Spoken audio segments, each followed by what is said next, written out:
നമസ്കാരം. Thiruvananthapuram Angamaly greenfield highway കുറിച്ചുള്ള ഒരു അപ്ഡേറ്റ് ആണ് ഈ വീഡിയോയിൽ പറയുന്നത്. ഏറെ നാളായി ഫയലിൽ ഉറങ്ങിക്കിടന്ന ഒരു പദ്ധതിയായിരുന്നു ഇത്. ഇപ്പോൾ ഇതിനെ സംബന്ധിച്ച് പുറത്തു വന്നിരിക്കുന്ന ഏറ്റവും പുതിയ വാർത്ത എന്നുള്ളത് കേന്ദ്ര സർക്കാരിൻ്റെ വിഷൻ 2047 ഇതിനെ ഉൾപ്പെടുത്തി എന്നുള്ളതാണ്. വിഷൻ 2047 എന്നുള്ളത് 2047ഓടെ 50,000 കിലോമീറ്റർ ദൂരത്തിൽ ആക്സസ് കൺട്രോൾഡ് ഹൈവേകൾ പണിയുന്ന പദ്ധതിയാണ്. ആക്സസ് കൺട്രോൾഡ് ഹൈവേകളുടെ പ്രത്യേകത എന്നുള്ളത് ഇതിൽ എൻട്രി പോയിന്റും എക്സിറ്റ് പോയിന്റും വളരെ കുറവായിരിക്കും. കേരളത്തിൽ ഇത്തരത്തിൽ പണിയുന്ന ആദ്യ national highway Kozhikode Palakkad highway ആയിരിക്കും. GPS സംവിധാനത്തിലായിരിക്കും ഇതിൽ ടോൾ നിരക്ക് ഈടാക്കുക. തിരുവനന്തപുരം അങ്കമാലി ഗ്രീൻഫീൽഡ് ഹൈവേക്കായി 950 ഹെക്ടർ സ്ഥലമാണ് ഏറ്റെടുക്കേണ്ടി വരിക.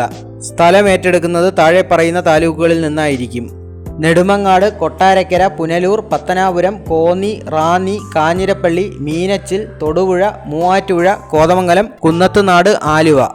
ഇങ്ങനെയൊരു വാർത്ത പുറത്തു വന്നപ്പോൾ തന്നെ പല മാധ്യമങ്ങളും അമിതാവേശത്തിലാണ്. അവരുടെ റിപ്പോർട്ടിങ്ങിൻ്റെ രീതി കേട്ട് കഴിഞ്ഞാൽ നാളെ തന്നെ ഇതിന് അനുമതി ലഭിക്കുകയും അതിനടുത്ത ദിവസം തന്നെ ഭൂമി ഏറ്റെടുത്ത് തൊട്ടടുത്ത ദിവസം തന്നെ പണികൾ ആരംഭിക്കുകയും ചെയ്യും എന്ന മട്ടിലാണ്. ഒന്നാമത്തെ കടമ്പ എന്നുള്ളത് ഇപ്പോൾ തെരഞ്ഞെടുപ്പ് നടക്കുകയാണ്. അത് കഴിഞ്ഞ് ആരാണ് സർക്കാർ രൂപീകരിക്കുന്നതെന്ന് അറിയേണ്ടതുണ്ട്. പിന്നീട് സംസ്ഥാന സർക്കാർ ഇതിൽ എത്ര ശതമാനം തുക വഹിക്കേണ്ടി വരും എന്നറിയാനുണ്ട്. ഇപ്പോഴത്തെ നിലയ്ക്ക് സംസ്ഥാന സർക്കാർ 1 രൂപ പോലും വഹിക്കുമെന്ന് തോന്നുന്നില്ല. അടുത്തത് സ്ഥലം ഏറ്റെടുപ്പ് സംബന്ധിച്ച പാക്കേജുകൾ, ഇതിനെ സംബന്ധിച്ച കോടതി വ്യവഹാരങ്ങൾ, വിധികൾ, നിർമ്മാണ സാമഗ്രികളുടെ ലഭ്യത, അങ്ങനെ കടമ്പകൾ ഏറെയാണ്.